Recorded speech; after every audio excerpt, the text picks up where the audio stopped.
ভেবে দেখেছেন যে কবর যেদিন চলে যাব, মাটি দিয়ে চলে আসবে, উপরে থাকবে কি? বাঁশ। কেউ থাকবে না। কবরবাসী কি বলে জানেন? যখন তাকে কাঁধে করে নিয়ে যাওয়া হয়, তার আত্মা বলে যে এতগুলো মানুষ আমার সাথে যাচ্ছে। তারপরে যখন কবরে যখন নামানো হয়, তখন সে কবরের আত্মাটা বলে এ সব স্বার্থপর, সব স্বার্থপর, কেউ আমার সাথে গেল না। এই মাথার দিকে যে লোকটা আছে ওইটাই আমার সাথে যাবে, আর পায়ের দিকে যেটা নেমেছে ওই দুজনেই যাবে।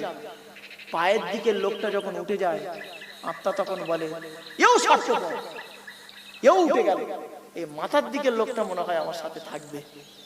মাথার দিকের লোকটা যখন উঠে যায়, তখন আত্মা তখন হাই হাই করে, কোথায় গেল আমার স্ত্রী, কোথায় গেল টাকা পয়সা, কোথায় আমার অহংকার, কোথায় কি গাড়ি বাড়ি ব্যবসা বাণিজ্য কোথায় চলে গেল, সব শেষ।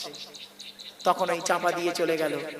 চলে যাওয়ার পর খবর শুরু হয়ে গেল।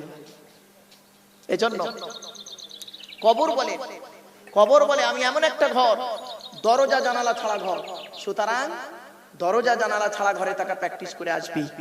2 নাম্বার, কবর বলে আমি এমন একটা ঘর, আমার কাছে সাপ বিছে পোকা মাকড় পাবি, অন্য কিছু পাবি না।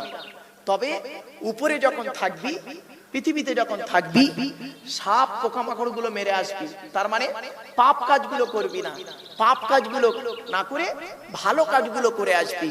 তাহলে আমার এখানে এলে সাপ পোকামাকড় আর থাকবে না, জনমের মতো চলে যাবে। 3 নাম্বার, কবর বলে আমি এমন একটা ঘর, আমি কাউকে চিনি না, কোন পীর সাহেব, মনি সাহেব, মুফতি সাহেব, ইমাম সাহেব, দরবেশ সাহেব, বক্তা সাহেব, কাউকে চিনি না। আমি চিনি ওর আমলটা। কি বললো? আমলটা। 4 নাম্বার, কবর এমন একটা ঘর, কবর বলে আমার উপরে লাইটিং করতে গেলে, আমার উপরে মাজার করতে গেলে টাকার প্রয়োজন হয়, আমার উপরে আলোকিত করতে গেলে টাকার প্রয়োজন হয়, আমার ভেতরে আলোকিত করতে গেলে আমলের প্রয়োজন হয়।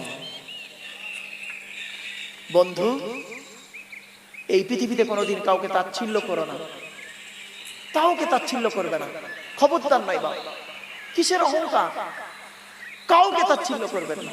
ওয়ালা তুসাইর খাদ্দাকা লিন-নাসি ওয়ালা তামশি ফিল আরদি মারহা ইন্নাল্লাহা লা ইউহিব্বু কুল্লা মুখতালিন ফাখুর। আল্লাহ পাক বলছেন এই পৃথিবীতে কোনোদিন অহংকার করে চলাফেরা করবি না, আমি আল্লাহ কোনোদিন কোনো অহংকারকারীকে ভালোবাসি না। মনে রাখবেন, অহংকার জীবনে করবেন না বাপ, যে কোনো মুহূর্তে আল্লাহ পাক শেষ করে দিতে পারে।